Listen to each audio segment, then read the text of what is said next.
नमस्कार दोस्तों, स्वागत है आपका अपने चैनल RN साइंस जीके में। दोस्तों, हम आज क्लास 6 का चैप्टर 3 तंतु से वस्त्र तक के बारे में पढ़ेंगे। जैसा आपको स्क्रीन पर नज़र आ रहा है, अध्याय के प्रमुख शब्द यानी कि इस चैप्टर के अंदर जो मेन जो शब्दावली है, पहले उनके बारे में बता देता हूँ आपको। कपास के तंतुओं को रुई कहते हैं, यानी कि रुई क्या है? कपास के जो बारीक तंतु होते हैं उसको बोलते हैं रुई। नेक्स्ट है वस्त्र, कपड़े जो हम पहनते हैं उन्हें वस्त्र कहते हैं। नेक्स्ट है तंतु, धागे बारीक पतली लड़ियों से मिलकर बने होते हैं, यानी कि जो धागे को, अगर आप उसको देखोगे ध्यान से तो बारीक पतली पतली लड़ियाँ होती हैं, इन लड़ियों को ही तंतु बोलते हैं। नेक्स्ट है बंधाई, ये एक प्रकार की बुनाई है जिसमें एकल धागे का उपयोग कपड़ा बनाने की प्रक्रिया में किया जाता है, यानी कि धागों को, बंधाई जो होती है धागों को उसमें बुनाई के लिए प्रयोग करते हैं। नेक्स्ट है कताई, रेशों से धागा बनाने की प्रक्रिया को कताई कहते हैं, यानी कि जो रुई के रेशे जो होते हैं उनसे धागा बनाने की जो प्रक्रिया है उसको कताई कहा जाता है। अगली जो टर्म है बुनाई, धागों के दो सेटों को आपस में व्यवस्थित करके वस्त्र बनाने की प्रक्रिया को बुनाई कहते हैं, यानी कि धागे दो या दो से अधिक धागों को आपस में लपेट कर वस्त्र बनाने की जो प्रक्रिया उसको बुनाई बोलते हैं। और आखिरी जो टर्म इसमें जो प्रयोग होती है तागा या धागा जिसको बोलते हैं, बारीक तंतुओं के समूह से बने रेशों को तागा अथवा धागा कहते हैं। तागे से वस्त्र बनते हैं, यानी कि बारीक तंतुओं के जो समूह होते हैं उससे जो रेशेज होते हैं उनको तागा अथवा धागा कहते हैं। बाकी उससे फिर आगे तागे से जो क्या बनाए जाते हैं, वस्त्र बनाए जाते हैं। प्यारे बच्चों, हम करेंगे अभ्यास के प्रश्न। जैसा आपको नजर आ रहा है, अभ्यास का जो फर्स्ट प्रश्न है, निम्नलिखित तंतुओं को प्राकृतिक तथा संश्लिष्ट में वर्गीकृत कीजिए। ये नीचे दे रखे हैं नायलॉन, ऊन, रुई, रेशम, पॉलिस्टर और पटसन। इनमें से हमको प्राकृतिक और संश्लिष्ट, यानी कि जो प्रकृति के अंदर अपना बनते हैं, और संश्लिष्ट का मतलब इसको मानव ने बनाया है, उनके बारे में जो है हम अलग अलग करेंगे इनको। पहले प्राकृतिक तंतु के बारे में देखते हैं। ऊन, रुई, रेशम तथा पटसन। ऊन, रुई, रेशम तथा पटसन ये प्राकृतिक तंतु हैं। संश्लिष्ट हो गया नायलॉन और पॉलिस्टर, यानी कि इनको मानव निर्मित है ये दो, नायलॉन और पॉलिस्टर।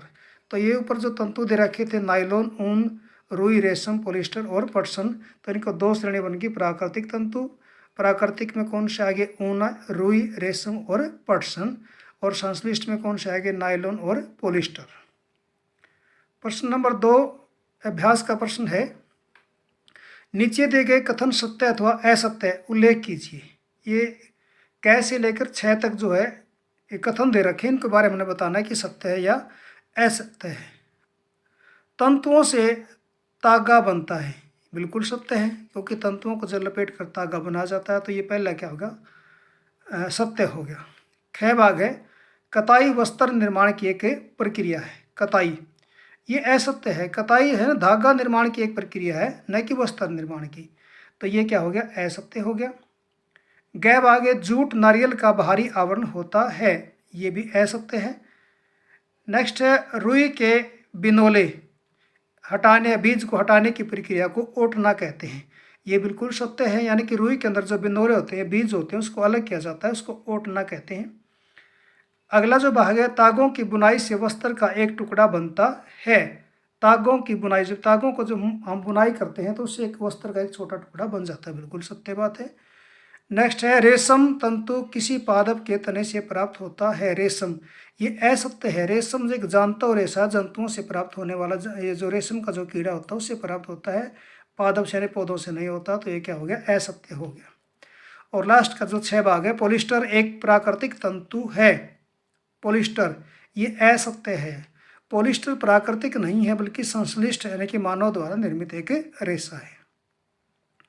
प्रश्न नंबर 3 देखते हैं स्टूडेंट से। अभ्यास का प्रश्न नंबर 3 जो है, रिक्त स्थानों की पूर्ति कीजिए। खाली स्थान भरने हमने कै भाग खालिस्तान है। खालिस्तान और खालिस्तान से पादप तंतु प्राप्त किए जाते हैं, यानी कि पौधे, पादप का मतलब पौधे के तंतु, किससे? कपास और पटसन।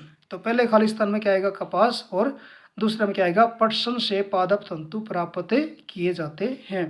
ख भाग जो है खालिस्तान और खालिस्तान जंतु रेशे हैं, यानी कि रेशम और ऊन ये जंतु यानी कि जंतुओं रेशम तंतु के अंदर आते हैं क्योंकि जंतुओं से प्राप्त होते हैं। तो तीसरा जो प्रश्न था हमने खालिस्तान उसको किया है। नेक्स्ट प्रश्न हमारा फोर्थ, रुई तथा जूट पादप के किन भागों से प्राप्त होते हैं। रुई और जूट आपको देख लेते हैं, अभी पढ़ा था ऊपर हमने प्रश्न के अंदर। रुई कपास के पादप के फूल से फल से प्राप्त होती है, सॉरी फूल गलत लिखा है यहाँ पर, कपास के पादप के फल से प्राप्त होती है, यानी कि जो कपास के ऊपर फल लगता है उसके अंदर जो रुई होती है।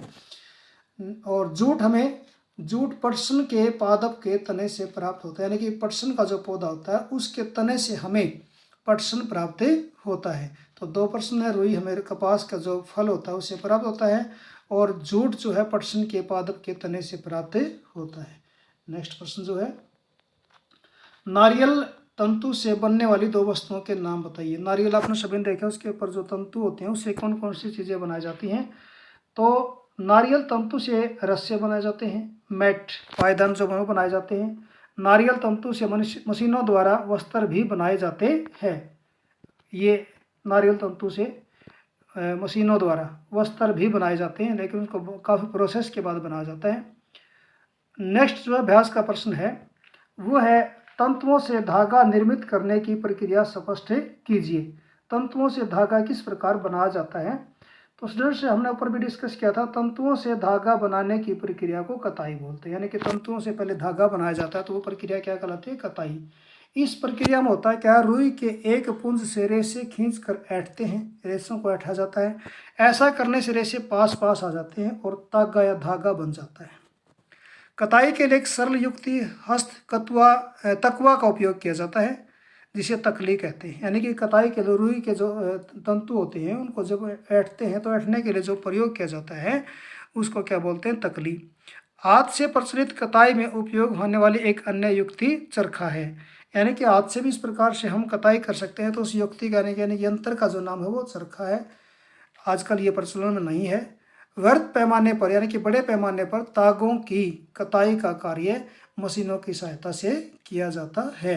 तो स्टूडेंट्स ये 6 प्रश्न हमने अभ्यास के किए हैं, और अगर आप इसको ध्यान से सुनोगे तो सुनने मात्र से आपको प्रश्न याद हो जाएंगे। नेक्स्ट अभी 1-2 प्रश्न, ये तो 6 प्रश्न थे। अति लघु उत्तरात्मक प्रश्न देखेंगे जो 1-1 नंबर के प्रश्न आते हैं। वस्त्र कितने प्रकार के होते हैं। पहला प्रश्न हमारा ये है, वस्त्र सूती, ऊनी, रेशमी और संश्लिष्ट किस्म के होते हैं। ऊनी भी होते हैं, सूती भी होते हैं और रेशमी भी होते हैं, और संश्लिष्ट ये पॉलिस्टर के कपड़े जो आते हैं इसके अंदर संश्लिष्ट कपड़े भी इसके अंदर किस्म के होते हैं। हम वस्त्र कहाँ से प्राप्त करते हैं। अगला प्रश्न ये है 1 नंबर का, हम वस्त्र पादपों और जंतुओं के सूती, रेशमी और ऊनी तंतुओं से प्राप्त करते हैं, यानी कि जो तंतु हैं जो जंतुओं से प्राप्त होते हैं और पादपों से भी प्राप्त होते हैं, उसी के आधार पर हम वस्त्र भी उन्हीं से बनाते हैं। तंतु क्या होते हैं, जैसे ऊपर भी आ गया था प्रश्न, ये धागों की बारीक पतली लड़ियों को तंतु कहते हैं। और चौथा जो 1 नंबर का प्रश्न है, तंतु कितने प्रकार के होते हैं। तो तंतु 2 प्रकार के होते हैं, प्राकृतिक तंतु और संश्लिष्ट तंतु। प्रश्न नंबर 5 है, प्राकृतिक तंतु किसे कहते हैं। जो तंतु पादपों और जंतुओं से प्राप्त होते हैं उन्हें प्राकृतिक तंतु कहते हैं, जैसे रुई है, पटसन है, ऊन है और रेशम है। और 6 प्रश्न जो है 1-1 नंबर का, ऊन हमें कौन से जंतुओं से मिलती है। तो स्टूडेंट्स ऊन हमें भेड़, बकरी, खरगोश, याक या ऊँटों से भी प्राप्त होती है। तो स्टूडेंट्स ये आज के हमने जो है चैप्टर नंबर 3 जो है विज्ञान का क्लास 6 का जो है अभ्यास के और 6 अन्य प्रश्न किए हैं। उम्मीद है कि प्रश्न आपको पसंद आ गए होंगे।